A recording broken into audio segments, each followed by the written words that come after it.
Hi guys! Welcome to MELCY'S kitchen. I hope you guys enjoying our casserole series. At this time, I'll show you how to cook calderetang kambing. MELCY'S kitchen! Yummy, yummy!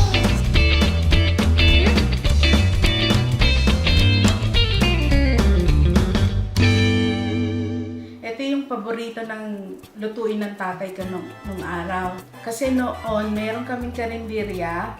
So, just, learn it from my dad kung paano niya lutuin yung caldereta. It brings back a good memories from my dad. So, I'll show you guys how to do it. Okay, here are the ingredients. Garlic, we got tomato, onion, potato, we got carrots, capsicum or bell pepper, long beans or string beans, green peas, and we got stuffed olives.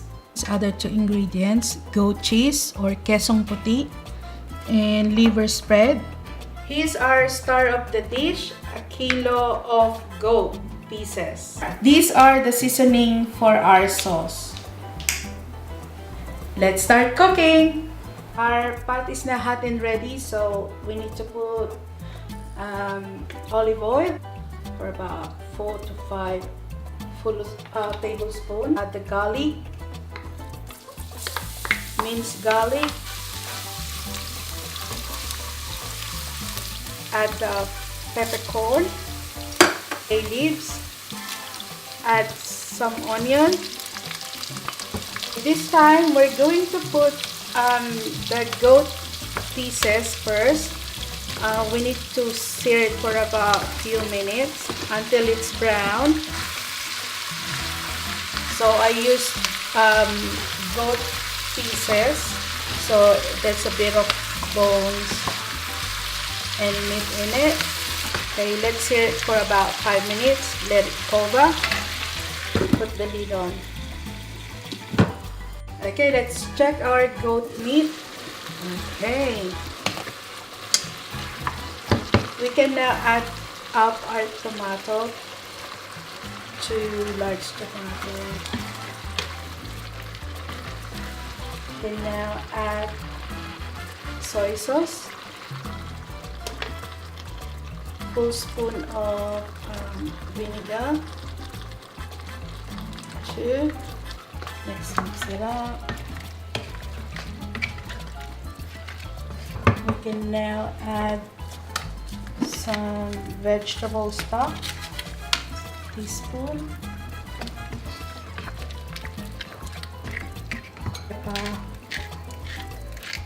Gonna add 4 cups of water. Let it boil for about half an hour. Check occasionally. Okay, let it cover. Okay guys, let's check our goat meat. Okay, so nice. It's now soft and tender. Our potato, carrots, beans,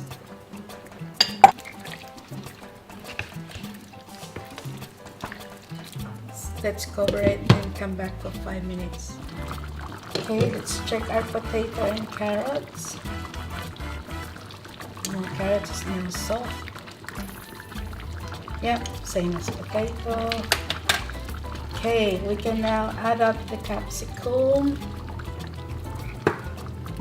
frozen peas, olives, our liver spread.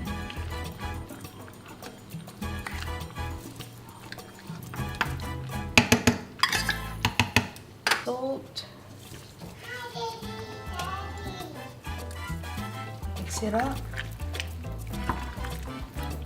Add more pepper.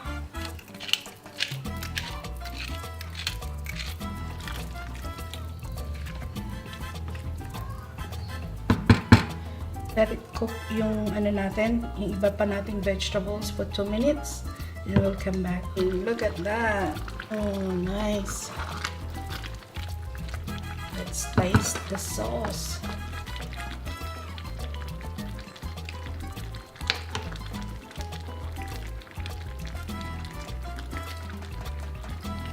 Nice. It's very yummy.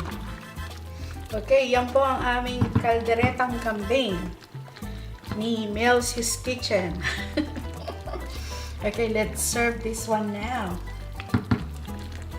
Can you say it, Caldereta? Caldereta. Yum, yum. Yum, yum. Yummy, yummy. Yummy, yummy.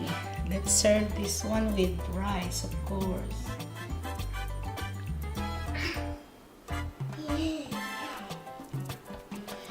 Yummy, yummy. Let's put olives. Lagyan natin siya ng kesong puti. Goat cheese.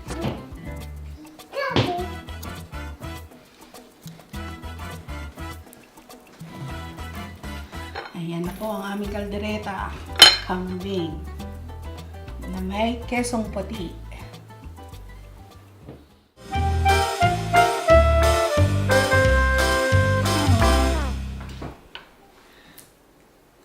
Yum! You like it, baby? Nice. Kalderetang kambing. Say it, kaldereta.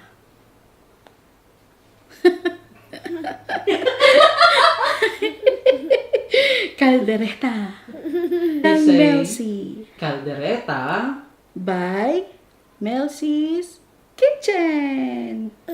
Yummy, yummy. Yummy. Oh, very good. Oh, have some more. Yum. Yummy, yummy. Mm. This is my kalderetang kambing. I hope you guys like it, and thank you for watching this video. Don't forget to like, hit the like, subscribe, and put a comments.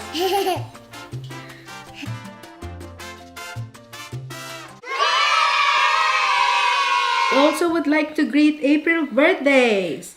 Happy birthday, Tito Neil. Happy birthday, say to happy birthday, Tito Neil. Uncle Neil, happy birthday. All the best. Happy birthday, Lola Gloria from Alabat, Quezon. Oh, One Ben? more. Uncle Ben. Happy birthday, Uncle. Yay! Uncle Ben. Yay. Okay, say goodbye. Bye. Thanks for watching Go watch at MELCY'S Kitchen. MELCY'S Kitchen. Alis na. Babay na daw eh. Serafina, can you say MELCY'S Kitchen? Yummy, yummy. Say MELCY'S Kitchen, yummy, yummy. Yummy, yummy. MELCY'S Kitchen. Yummy, yummy. Yun ang kasunod. Yummy, yummy. Yeah. MELCY'S Kitchen. Yummy, yummy. Yummy, yummy.